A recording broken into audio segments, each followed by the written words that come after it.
नमस्कार मु Deepti दीप्तिस full lab को आपण मानकु बहुत बहुत स्वागत।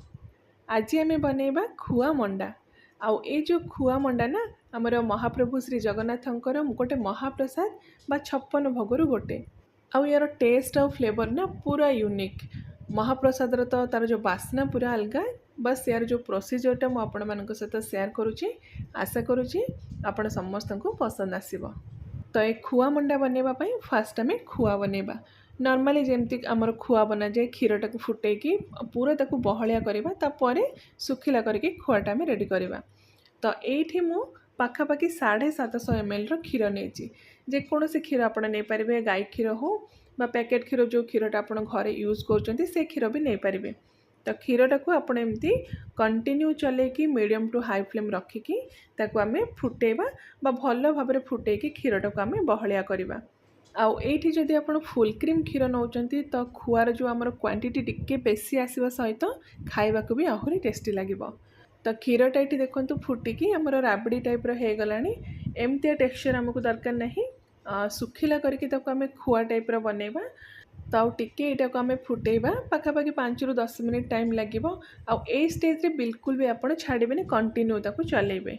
तो किछि टाइम पर देखंतु हमर जो खुआटा ए टाइप बनीजी। आउ ए टेक्सचर ही आप रखिए, याठू पतला करेंगे कि याठू बेसी सुखिला करेंगे।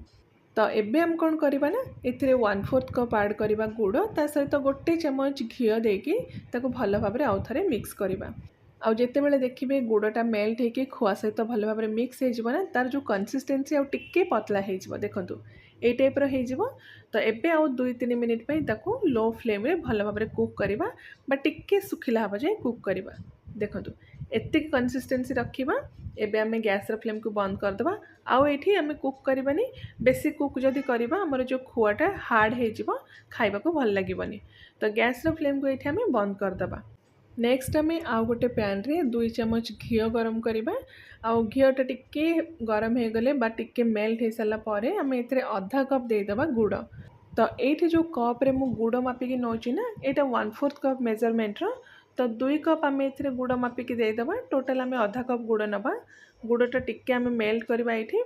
आउ इजिली मेल्ट होगापी 4 ରୁ 5 चमच आम ए पानी देदेबा। ये जेहेतु गुंड गुड़ अच्छी बहुत जल्दी मिक्स हो। जदि आप गोटा गुड़ नौकरी टिके आप छेचिकी गुंड करदे। तापर 5-6 चमच पानी देके गुड़ को मेल्ट करेंगे। आउ ये आम गुड़टा को पाग करवानी, जस्ट आमर गुड़टा मेल्ट हवा जाए कुक करवा। तो ये गुड़टा आमर पूरा बढ़िया से मेल्ट हो जाए। नेक्स्ट आम ए गोटे कप मापिकी ऐड करवा अटा, गहम अटा जोटा आप रुटी व्यवहार कर से अटारू मापिकी आप गोटे कप ऐड करेंगे। भल भाव कंटिन्यू लो फ्लेम रे ये मिक्स करेंगे। आगुरी आप फ्लेम को लो कर देथिबे तो लो फ्लेम रे आप गोटे स्पैचुला साइज रे एमती प्रेस करके भल भाव में आमर गुड़ सहित अटाटा को मिक्स करेंगे। टिके टाइम लगे ये मिक्स हाँपाई, किंतु जितेबाला जाए भल भाव में मिक्स न होते जाए आप गोटे स्पैचुला साइज रे हो बा जेकोसी चामच साइज रे आप भल भाव में एमती प्रेस करके गुड़टा को ये अटा सहित मिक्स करेंगे। तो ये देखो अटा सहित गुड़टा पूरा बढ़िया से मिक्स हो जाए। तो एबे हम कौन करवा ना जो खुआ आगुरी बन के रखी थे टिके ठंडा हो जाइए से खुआटा को आम ए मिक्स करवा। तो पूरा खुआटा को आम ये यूज करवा। आउ खुआ दे सारापर अटा सहित एगेन आम खुआटा को पूरा बढ़िया से मिक्स करवा। आपन को ये लगुवा तार जो प्रोसेसटा टिके कॉम्प्लिकेटेड किंतु बहुत इजी प्रोसेस। बस खुआ बनवाटा टिके टाइम टेकिंग, ना बाकी प्रोसेस पूरा इजी, बहुत कम टाइम रे भी बनीज। आउ जदि टेस्ट कथा आप कहे तो पूरा यूनिक टेस्ट ए पिठार थाए। जदि आप न बनइबे घरे तो बिल्कुल भी जानीपारे। तो ये देखो आमर जो अटा सहित खुआटा पूरा बढ़िया से मिक्स हो जाए। आउ मिक्स हो सारापर आप देखिए अटाटा ए टाइप बनीज, टिके डो टाइप ये बनीज। तो गैस फ्लेम को आपड़ से बंद करदे। बेसी टाइम आउ कुक करेंगे ना अटाटा आपंकर टाण हो। तो ये गैस फ्लेम को आम बंद करदे। आउ ये जो अटा और खुआर मिक्सचरटा को टिके आम ठंडा करदे। पूरा ठंडा करेंगे, हल्का जमती गरम थी से स्टेज रे आम बाकी प्रोसेस करवा। तो ये आमर जो अटा और खुआर मिक्सचरटा टिके ठंडा हो जाए। पूरा ठंडा करेंगे, हल्का जमती गरम थी बा एतिके गरम रखिए जमती से अटाटा को आप इजिली हाथ में धरी पारे, बेसी जमती गरम रही।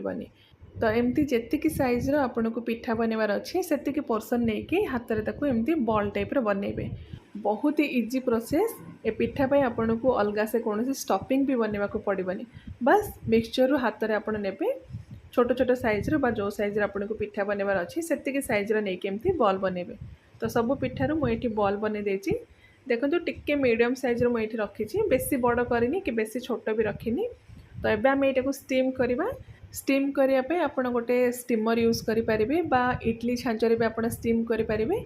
किंतु मुझे गोटे कड़े अल्प पानी देकी ता भीतर गोटे स्टैंड रखीदे, एमती गोटे जाली रखिकी बा गोटे आप प्लेट रखीदे, ता ऊपर सब पिठा गुड़ाक रखिकी आप कवर करके मीडियम फ्लेम रे 15 मिनिट ये कुक करेंगे बा स्टीम करेंगे। तो पाखापाखि 15 मिनिट पर आप कवर खोलिकी देखिए पिठारे गोटे बहुत बढ़िया साइन पलि आसो और हल्का पिठार कलर भी चेंज हो जाइथिबो। तो ये आम गैस फ्लेम को बंद करदे आ पिठाटा को टिके ठंडा होगापाई छाड़ीदे। आ ठंडा हो सारापर आप ठाकुर पाखे भोग भी लगे पारे आप खाई भी पारे। तो जदि आप पिठाटा को केबे बनै नाहंती, आगु को बहुत सारा पर्वपर्वाणी आसूची, निश्चय थरे आप पिठाटा को बनातु, ठाकुर पाखे भोग भी लगातु, निजे भी खातु, आ केमती लगिला आपणकर मतामत मो सहित शेयर भी करंतु। तो मु आउ थरे आपण मानक पई गोटे बहुत ही बढ़िया नुआ रेसिपी नहीं आसबि। Till then take care and bye bye.